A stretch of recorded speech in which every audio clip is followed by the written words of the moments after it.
Երկի առաջ երկու այլ ընտրանք, առաջինը ինչպես առաջարկում է իշխանությունը մոռանալ մեր պատմությունը, մոռանալ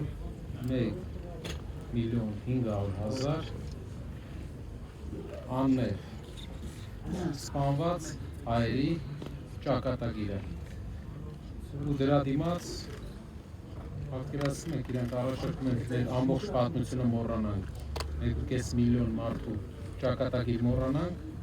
դիմացը առաջարկում են էժան լոլիկ Թուրքիայից բերենք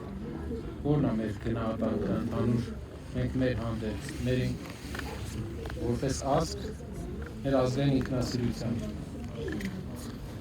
Ասում են սա սադրանք է, պարոն Կարապետյան, Թուրքիայի դրոշ հայրելը, այս պահանջատիրական թեզերը, խաղաղության այդ պայմանագրին հակասումը։ Ցեղասպանության ճանաչումն է, Ամերիկայի Միացյալ Նահանգները ճանաչել է ցեղասպանությունը, սադրանք է դա, Ֆրանսիայի Հանրապետությունը ճանաչել է ցեղասպանությունը, սադրանք է դա,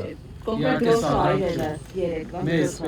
մեզ պետք է ցեղասպանության համաշխարհային ճանաչում, մեզ պետք է, որ վաղ թե ուշ Թուրքիայի Հանրապետությունը ճանաչելու է